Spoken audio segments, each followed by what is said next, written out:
Today's Marvel Snap deck highlight was so powerful, they actually had to emergency disable part of it to stop me from dominating the ladder. Well, that's part true.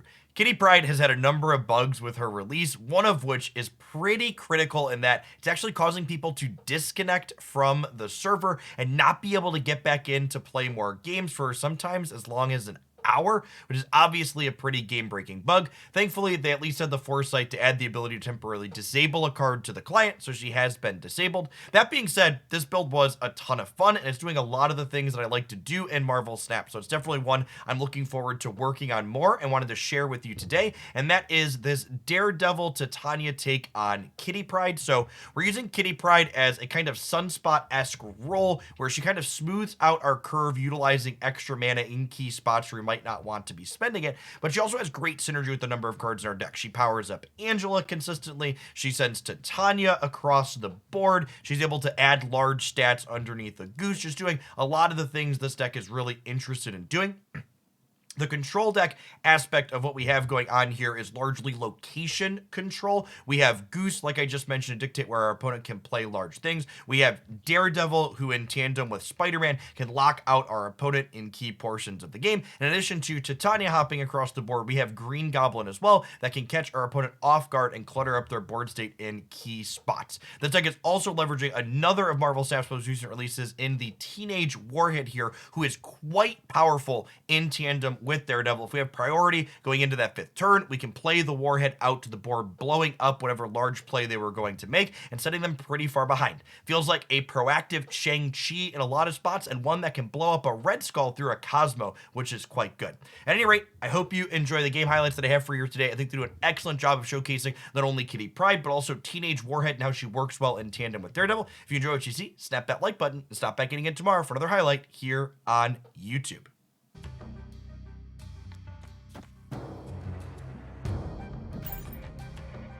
This.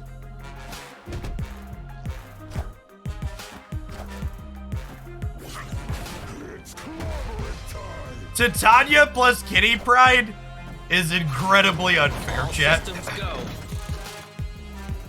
Just unreasonably unfair.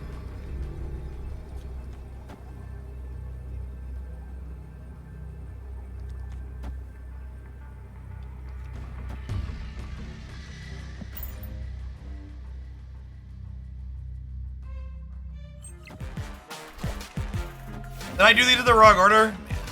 That's fine. I've just sent it a message. Oh my god, did we need the stats? Oh my, no we didn't. We're good, right? let's say that was calculated. I had all of y'all freaking out for nothing. It was a flex. Big power move.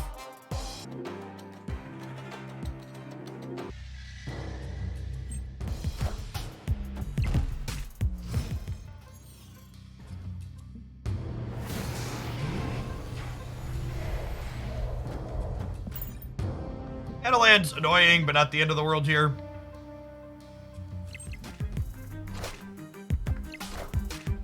Sauron? Been a lot of Sauron gamers so far today.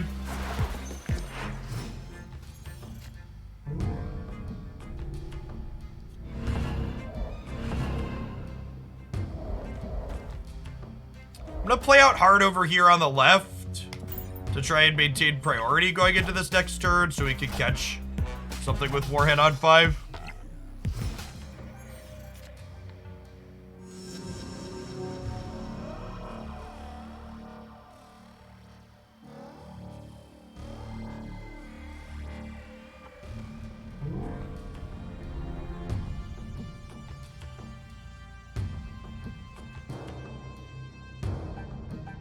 Opponent did nothing.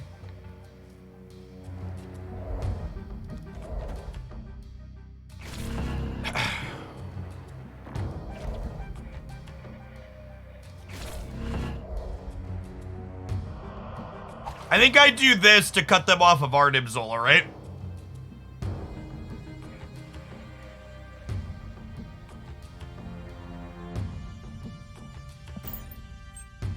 Like the Sauron builds of this archetype are more likely to play Zola.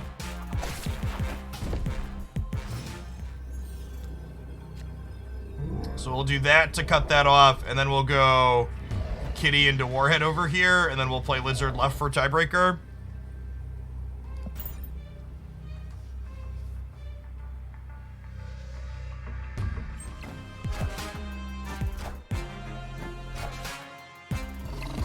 They can't have armor because they Sauroned. Woo! Do do do do do do do do do do do do. Beep do do do do do do. Pop goes the She-Hulk.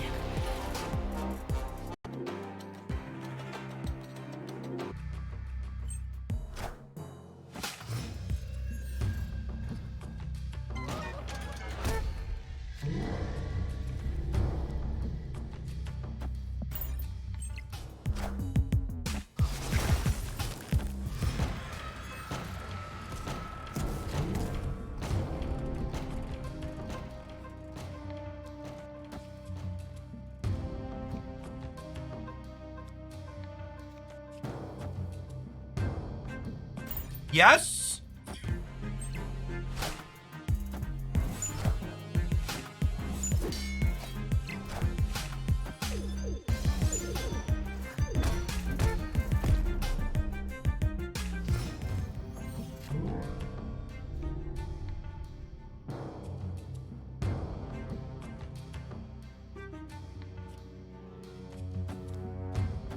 It's a shame that we can't Green Goblin these, but that's fine.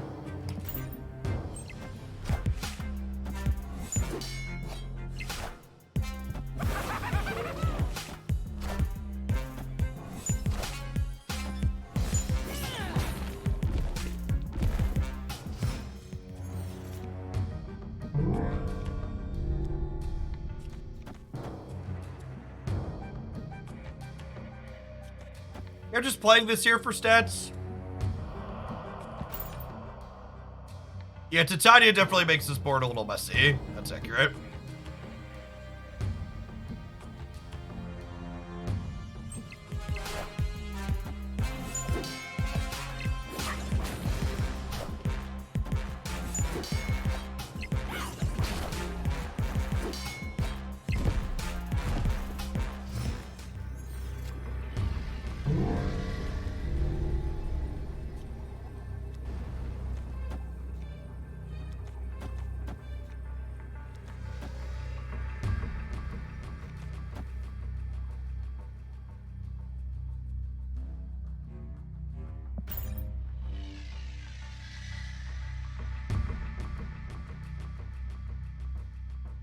There's a Wakanda here is the reason I put Teenage Warhead. Victory.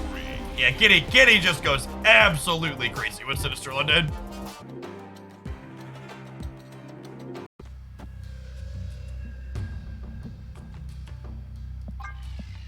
I'm gonna snap them on 2 here when the Asteroid M flips up. I actually don't like snapping the turn Bar Sinister flips up and it's good for us because it makes it feel more obvious that we're snapping the Bar Sinister. So like, bar plus Green Goblin is obviously great. Actually, with Asteroid M, it's extra absurd, right? Because it flips over, gets pulled center, and then this fulfills and I'm not left with one.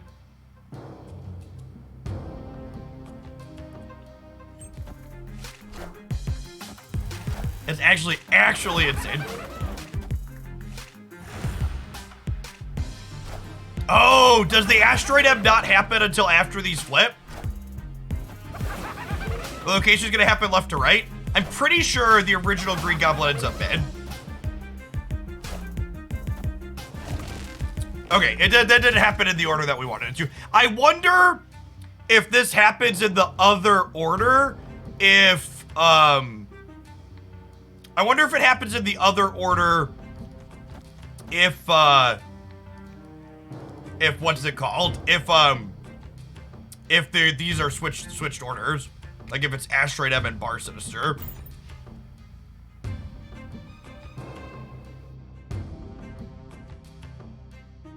Yeah, we're still in a good spot here, obviously. I'm just curious about the order.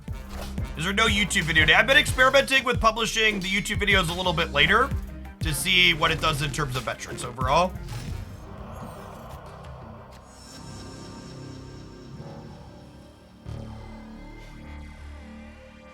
So today's video will be posting in about half an hour.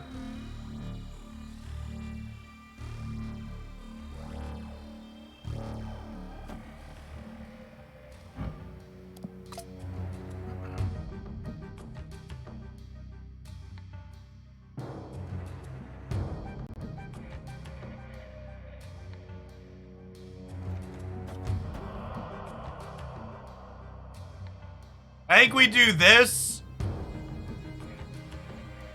And then next turn, we hope to draw either of our 2 1-drops to pull Titania back and then play Gamora here.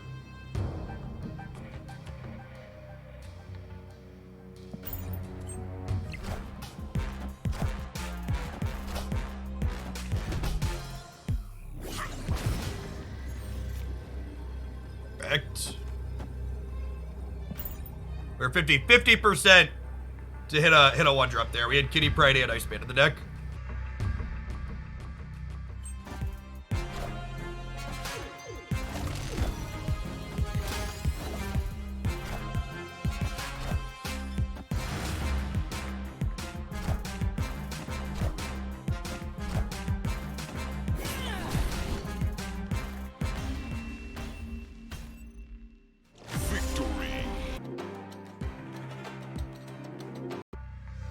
High Evolutionary isn't a card that's officially been announced as releasing yet. It's only been data mined.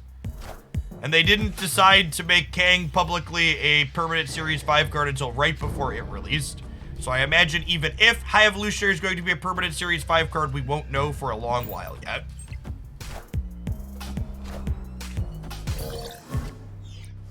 Great setup here for us to start.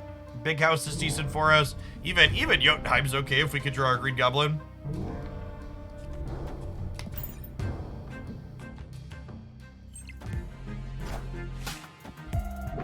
Why are High Evolutionary and Tribunal released the same week? No, they're a week apart.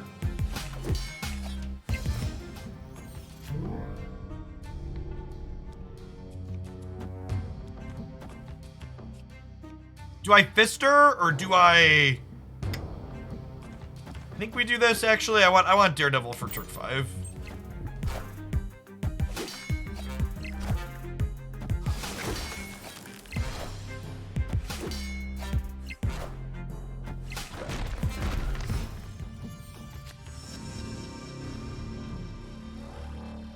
All right, this Darkhawk is about to catch a warhead, chat.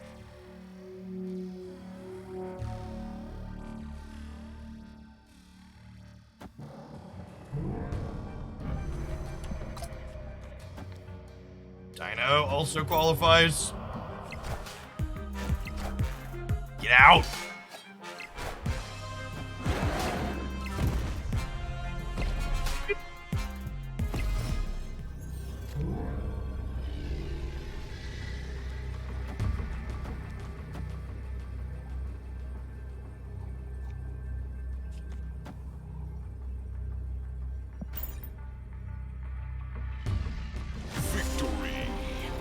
That's all. Snap the like button if you'd be so kind, and check back tomorrow for another deck highlight.